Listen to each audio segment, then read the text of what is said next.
The dining room smelled of rosemary and pretension. Mom's antique crystal glasses caught the light from the chandelier, the one my sister Olivia had insisted they buy to upgrade the ambience. Everything about our monthly family dinners was designed to showcase success, or at least the appearance of it. I sat quietly, cutting my roast beef into precise squares while Olivia dominated the conversation. And then, she gushed, swirling her wine. James and I just fell in love with Unit 4B at the Mason. You know that luxury complex downtown? The views are absolutely incredible. Mom beamed. Oh, honey, that's wonderful. Those units are so exclusive. They are, Olivia preened. The waitlist is usually months long, but James knows people.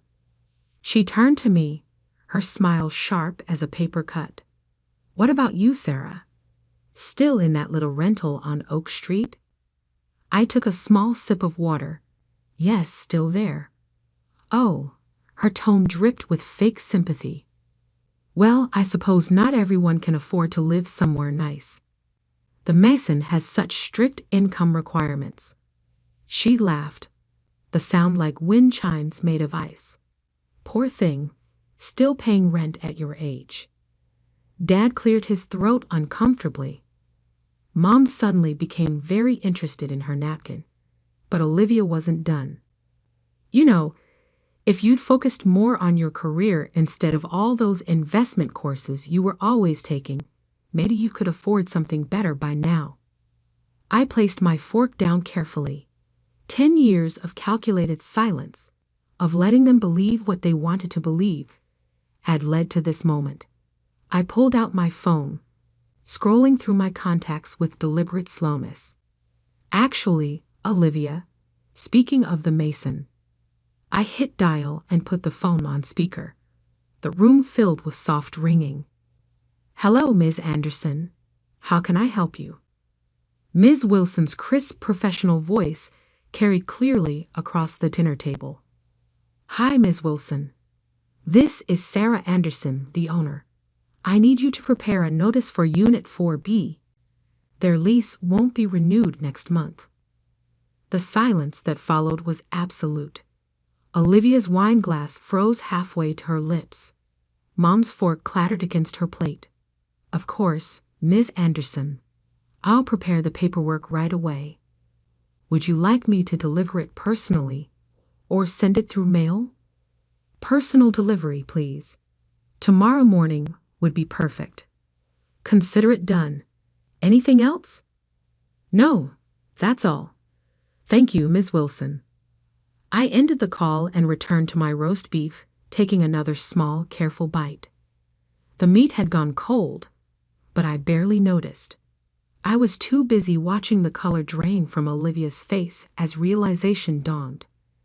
You're lying, she stammered. This is some kind of joke. I reached into my bag and pulled out a slim leather portfolio. Inside was the deed to the Mason, along with quarterly revenue reports and tenant listings. I slid them across the table without a word. But how? Mom's voice was barely a whisper. Remember all those investment courses you mocked? The ones that were wasting my time while Olivia was climbing the corporate ladder? I smiled slightly. Turns out they were quite useful. I bought the Mason 3 years ago through my holding company, along with 6 other properties in the city. Dad picked up the papers with trembling hands. These numbers, Sarah, this is... Yes, Dad. Your struggling daughter manages a real estate portfolio worth just over $40 million. I turned to Olivia, whose face had shifted from shock to something closer to horror. And yes, sis, the Mason does have very strict income requirements. Unfortunately, you and James fall just short of them for next year's lease terms. You can't do this, Olivia's voice cracked. We just finished decorating. We hosted a housewarming party last week. Actually, I can. It's my building. I stood up, smoothing my simple black dress. But don't worry. I hear there are some nice rentals available on Oak Street.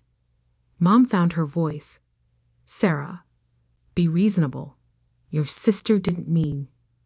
Yes, she did. I cut her off gently. She meant every word, every smirk, every subtle dig over the years. You all did. I picked up my bag, leaving the portfolio on the table. You were so busy looking down on me, you never bothered to look up and see what I was building. Please. Olivia's voice had shifted to something desperate. James' clients, our friends. We told everyone we'd be there for at least a year. I paused at the dining room door. You know what the funny thing is? If you'd ever once shown genuine interest in my life, asked about my work, treated me with basic respect, I would have given you that apartment for free. Family discount and all that. I glanced back one last time. But we're not really family, are we? We're just people who share DNA and a dining room once a month. The silence followed me out to my car, a modest Honda Civic that had been another source of their jokes. They didn't know about the Porsche in my private garage, or the beach house in Malibu, or the startup incubator I'd funded last year. They didn't know anything about me, really. And now, as I drove away from their perfectly manicured suburban life, I realized they never would, because I wasn't just the owner of their precious luxury apartment building. I was the owner of my own story. And for the first time in 10 years, I was finally letting myself tell it. My phone buzzed with texts, first from Olivia, then Mom, then Dad, each one more desperate than the last. I turned off the notifications and headed toward downtown, toward the Mason's gleaming glass tower, rising against the evening sky. My tower, my rules, my victory. Sometimes silence isn't just golden. Sometimes it's strategic. And sometimes, just sometimes, it builds empires while others are too busy judging to notice them rise. The next morning, I sat in my private office on the top floor of the Mason, watching the city wake up through floor-to-ceiling windows. The same windows Olivia had bragged about at countless social gatherings, never knowing her view was courtesy of her struggling sister. My intercom buzzed. Ms. Anderson? Ms. Wilson here. I've just delivered the notice to Unit 4B as requested. Thank you. How did they take it? Mr. James Davidson was quite vocal. He'd insisted on speaking with the owner directly. I smiled faintly. I'm sure he did. Please remind him that all communication needs to go through proper channels. Already done. Though, Ms. Wilson hesitated. There's something else. A woman is here to see you. Says she's your mother. I closed my eyes briefly. Of course. Mom always believed she could fix everything with a well-timed emotional appeal. Send her up. 3 minutes later, my office door opened. Mom stepped in, then stopped abruptly. I could see her taking in the space, the modern art on the walls, the custom desk, the view she praised so often in Olivia's apartment, not knowing an even better version existed just floors above. Sarah. She smoothed her designer blouse, clearly uncomfortable. This is quite an office. Thank you. Please sit. I gestured to one of the leather chairs facing my desk. She perched on the edge like she was afraid of settling in. Honey, we need to talk about what happened last night. Do we? You can't just evict your sister. Think about how this will look. I leaned back in my chair. Interesting. Your first concern is appearances, not the fact that your daughters haven't had a real conversation in years. That's not fair. We've always supported you. Have you? I opened my laptop, pulling up a folder I'd kept for years. Let's review, shall we? When I wanted to take that first real estate course, Dad called it throwing money away. When I started my investment company, you told everyone I was between jobs. When I missed Olivia's engagement party because I was closing my first major property deal, you said I was selfish and jealous of her success. We were worried about you. You were so secretive, never telling us anything. I tried. Every dinner, every holiday, I tried to share my work. But you were always too busy praising Olivia's latest promotion or James' new car or their perfect life in their perfect apartment. I closed the laptop softly. The apartment I own. Mom's face crumpled slightly. Why didn't you just tell us? Would you have believed me? Or would you have assumed I was lying to compete with Olivia? She didn't answer. She didn't need to. We both knew the truth. The notice stands, I said firmly. They have 30 days to find new accommodation. Sarah, please. Your sister is devastated. She had to call in sick to work today. James is threatening to. To what? Sue? He's welcome to try.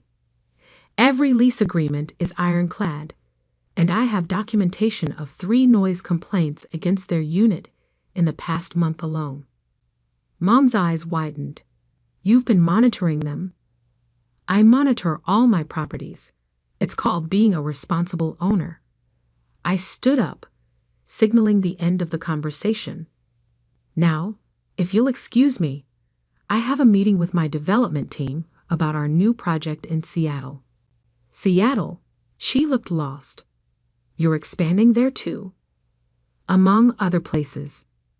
I walked to the door, holding it open. You know, Mom, all those times you and Dad pushed me to be more like Olivia, to follow her path. Did you ever consider that I was building something bigger than a corner office and a luxury apartment? She stopped in the doorway, turning to face me. We just wanted you to be successful. I am successful. You just defined success too narrowly to see it. After she left, I walked to the window, watching her expensive car pull away from the curb. My phone buzzed, a text from Olivia. This is cruel, even for you. I typed back. No, cruel is 10 years of subtle digs and public humiliation. This is just business. Another buzz. Mom says you have properties in Seattle now. What else are you hiding? I smiled but didn't respond. Let her wonder. Let them all wonder. Ms. Wilson's voice came through the intercom again. Ms. Anderson? The development team is ready for you in the conference room. Thank you. Oh, and Ms. Wilson? Please start compiling listings for available units in the building. Similar size to 4B, but perhaps with slightly less desirable views. For your sister? No. For the 3 families on our waiting list who actually meet our income requirements. It's time to maintain some standards around here. As I gathered my materials for the meeting, I caught my reflection in the window. I looked different somehow, stronger, clearer, more myself than I'd ever been at those suffocating family dinners. My phone buzzed again. Dad, this time. We should talk. Over dinner, maybe? Your choice of restaurant. I left it unanswered. They'd had 10 years of dinners to talk to me, to see me, to understand what I was building. Now they could wait, because the empire I'd built in silence. It was just the beginning, and this time, I wouldn't be quiet about it. The next week unfolded like a carefully orchestrated symphony of consequences. I sat in my home office, not the modest Oak Street apartment they knew about, but my actual residence. A restored Victorian mansion in the city's most exclusive neighborhood, reviewing the security footage from the Mason. Olivia had shown up every day, alternating between demands and pleas with Ms. Wilson. James had tried legal threats, then bribes, then finally resorted to leaving desperate voicemails about family obligations. I watched it all with a detached sort of fascination, like observing specimens in a lab. Then came the email that changed everything. Ms. Anderson, I represent the Davidson family's interests in several commercial properties downtown. We've recently learned you're the owner of the Mason. I believe we could turn this unfortunate situation into a mutually beneficial opportunity. Perhaps we could discuss over lunch. Best regards, Marcus Sterling, Senior Partner, Sterling and Associates. I laughed quietly. James' father's law firm. Of course. They still thought this was a negotiation. I typed a brief response. Mr. Sterling? Thank you for your interest. However, I should inform you that the Mason is just one of 17 properties in my portfolio. This includes the building where Sterling and Associates currently leases its offices. Your lease is up for renewal next quarter. I look forward to reviewing your firm's application along with other potential tenants. Best, Sarah Anderson, CEO, Anderson Holdings. I hit send and waited. 3 minutes later, my phone rang. It was Olivia. You own the Sterling building too? Her voice shook. Sarah, what are you? A good investor. Something none of you ever bothered to understand. James' father is furious. He's talking about blacklisting you in real estate circles. I smiled, though she couldn't see it. Interesting threat. Has he checked who owns the properties housing the city's top 3 law firms? Or the new tech complex where his biggest clients are headquartered? Silence. Then, how? How much do you actually own? Enough to ensure that blacklisting me would be problematic for many influential people. I paused. Including Dad's engineering firm. Their building lease is under review too, by the way. Dad's office? Her voice cracked. Sarah, you can't. Can't what? Make business decisions about my properties? Isn't that what you and James do? What Mom and Dad praised you for? Being tough and business-minded. More silence. Then softly, what do you want? Want? I looked out my window at the city skyline, my skyline, in many ways. I want what I've always wanted. Recognition, respect. A family that sees me for who I am, not who they assumed I'd be. By destroying us? No, Olivia. By showing you who I've become while you were too busy looking down to look up. I sighed. Check your email in an hour. You'll find a list of available properties within your actual budget. Not as prestigious as the Mason, but decent. Consider it a professional courtesy. That's it? That's all you have to say? No. I stood, walking to my wall of achievements, awards, recognitions, magazine covers featuring my properties, all collected over years of work they dismissed as wasting time. I also want you to explain to Mom and Dad why their perfect daughter and son-in-law are moving to a lesser address. Tell them the truth. All of it, including how you treated the sister who could have been your biggest ally. I ended the call and pressed my intercom. Ms. Wilson, please prepare the paperwork for Unit 4B's new tenants, the Thompson family, the ones with the 2 kids in medical school. They meet all requirements and their reference checks are impeccable. Right away, Ms. Anderson. Oh, and the Seattle development team sent over the final proposals. They're quite impressive. Thank you. I'll review them this afternoon. I sat back down, opening my laptop to check the latest property acquisitions. A notification popped up.